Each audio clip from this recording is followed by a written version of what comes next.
Welcome back to my channel. This is Melissa here. Yeah, today's video is actually an informative video type of thing. So it's kind of like tips and facts and causes and correlations based on acne. So if you want to like my video and on this topic, because during the past week, I did have about like a couple people asked me about like what was the cause of it, and I'm like, if they should wear makeup or not, and like was it something they were eating. I was like, I'm not an expert, but I'll try to help you out. I mean, like, what I know, like my basic knowledge, I can give you that, but I'm not an expert, like I said, so I don't know if it will help or not. And like we all know, everybody's body is different, so we're not all the same. So we're not all gonna like experience the same kind of things. I did do some research on this, and I will link the websites down below. These are actually organizations. They're like legit information.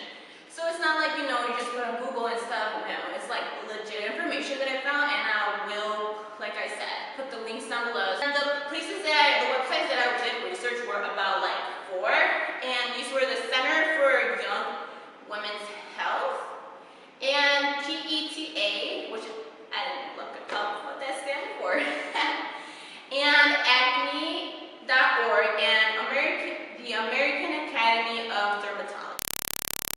Quick tip though, I barely figured this out. I learned this because I was doing this like project and stuff, and they were like, okay, if you put on Google like the term that you want to like search up, then like to the side you put search semicolon,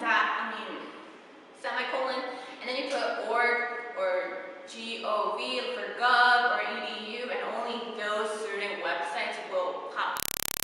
Well, it is a skin condition that occurs when hair follicles like plug with oil and dead skin cells. So basically what happens is that bacteria grows very fast and clogged pores, making chemicals that can cause swelling and whiteheads, the blackheads, the pimples, and etc.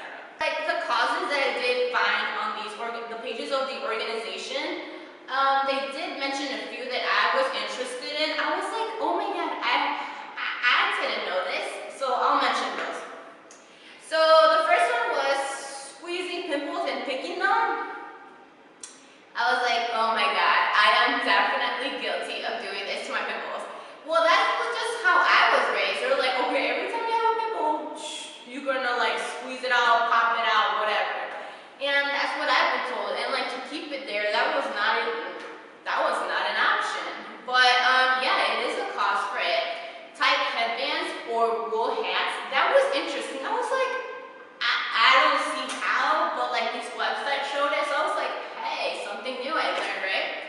And using greasy lotions, hair products, oily makeup, and also puberty, family history. And another one that I found interesting was that if you were in a greasy environment with like the air, where the air is just like greasy, obviously we're not gonna feel it, but you know, or see it. But if you're like in that environment, then that causes also, you know, acne. And I'm gonna go to work and be like, I can't work today because, you know, I'm taking care of my face. Skincare, guys. I'm not about to work here anymore because it's all greasy in here. No. I mean, well, I don't think so. I mean, I don't. Research based on makeup because I do like my makeup. But for all those people out there that try to like cover up their acne or just use makeup that causes them acne, but they have no idea, because some ingredients that are based on like, well, not based, but like makeup, the makeup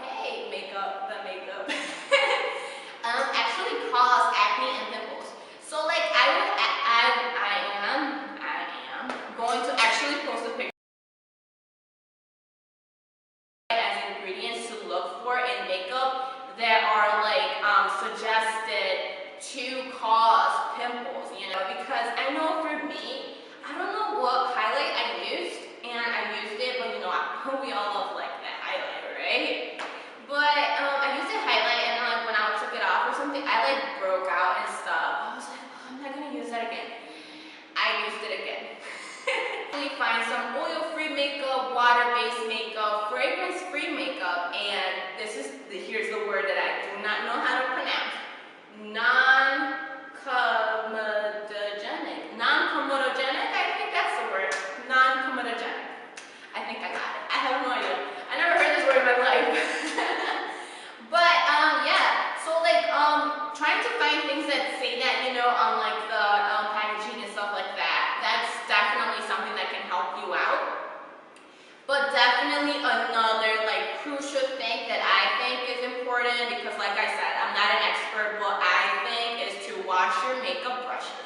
because you know bacteria it is stuck in those brushes, you know, especially if you don't wash them in like months.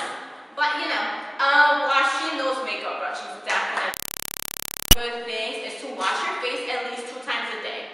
Okay, yeah, we all might not be able to do it, you know, 3 times, 4 times, but at least 2 times a day is good enough for you. But not using any like harsh soaps. You want to use like a mild soap cleanser. And also, you want to wash your face after sweating. So you know, anytime like if you're doing exercise or you just feel like you're just blushed, soaked in sweat, you want to actually wash your face because that sweat, the oil builds up and it clogs the pores. And then also to wash your face with your fingertips, not with any like harsh cloth or anything where you're like rubbing your face. No, you actually want to wash it with your fingertips, alright?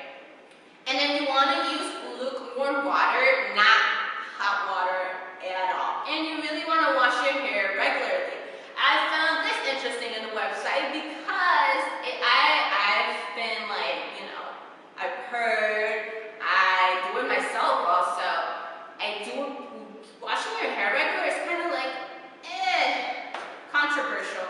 But on here it did say that you're supposed to wash your hair regularly, especially if you have oily hair. Because that oil then, like if your hair's in your face and stuff like that, then comes to your face, clogs your pores, and even in your neck, and then there you go, you got the problem, pimples and acne. You also want to use oil-free sunscreen. Then things not to do is to use, like I said, harsh soaps, especially no alcohol-based cleansers, because having a high percentage of alcohol can dry and irritate the skin, and therefore making more oil, causing more pimples. And you don't want to pick, pop, or squeeze your pimples, and you want to use you want to use oil-free moisturizers and like oil-free stuff.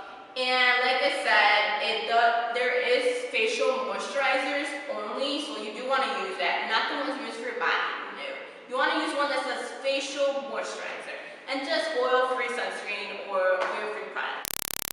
If you do wear hair gels, hairspray, or any hair products, you just want to keep it away from the face, just so this doesn't like clog your pores or anything, you know. This sounds like minor stuff, but like, hey, you never know. Everybody's different. Everybody's body reacts different.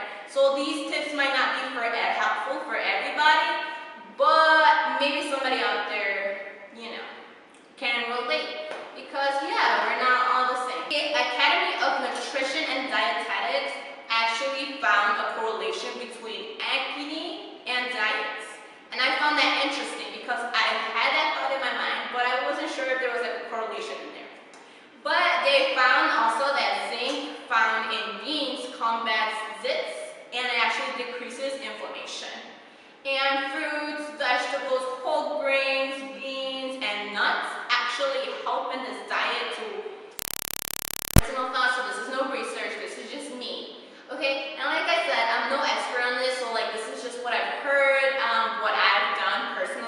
Oil-free moisturizers and oil-free makeup, just so you don't clog those pores, just so you're just oil-free.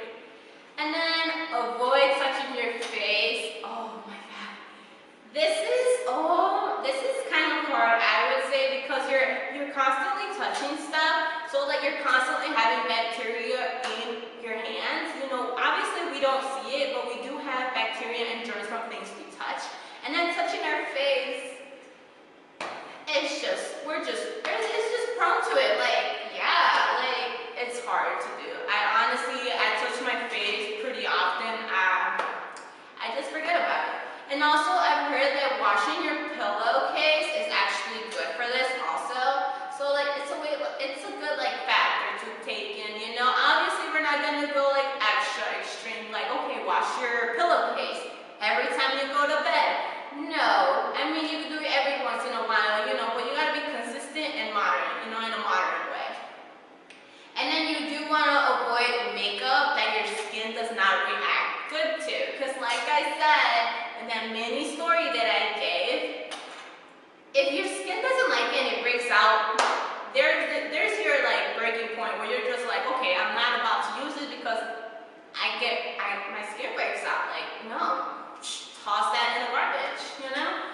Like, I know it costs money and stuff like that, but hey, we're trying to, promote skincare here. So like, it'll just be weird. And I'm guilty of it. I even still have the highlight. I probably even still wear it. I have no idea which one it was though. So I probably still wear it. And another one was, for me, in my opinion, it's just to try to be free of stress. It is hard, especially in this world today. It is hard to be completely stress-free, but just having like certain exercise or something that helps you relieve that stress is a good, plan there, because you can actually just take deep breaths, or you can just have a timeout, out of your life, or I don't know, a certain time when you're just like for yourself, not worried about anything, but at least trying, and then you want to get enough sleep. There is other like components that you can use to be stress relief, but we're not going into that in detail. And what I thought was to just love yourself. Like, we can't all be perfect, and we can't all be the way that we want to be, because that's just not how we were made. We were made a certain way, in my opinion, and that's the way we have to live out and be happy with ourselves, because we don't want to stay mad about ourselves and be like, oh my god, I don't like this about myself, and like constantly have tried to remove that away from ourselves, like remove that from our life, because we want to be happy, but it's that we can't, and we start that stress and anxiety of that, because I don't like this, I don't like it, and it's just makes it harder, I believe that it makes it harder for a person to love themselves if they constantly don't approve or something that they don't like, or they see, or especially if they see in another person that they don't have. It's like, no honey, we are all unique, and we all should love ourselves just the way we are. And it is hard, because we do live in a world where it's pretty hard, I think it's pretty hard. I even catch myself on these things sometimes, but at the end of the day, I'm just like, okay, I'm unique, and that's all that matters. I mean, we're not all perfect, we weren't made all perfect. But, just having that love for ourselves helps us. Well, I think it helps. I mean, if you can, change something about yourself, then you can do it, it makes you feel happy or something. Like, let's say, for example, your hair color, you don't like it, you can change it, and then that's that. But there's certain things you can't change, and we just gotta live with it, and that's where the love yourself really comes into play. I mean, loving yourself overall should just be, love for ourselves. Alright guys, so thank you for watching. Subscribe, comment down below what do you think is helpful also, and what you don't think is helpful. Like I said, we're all different. So thank you for watching.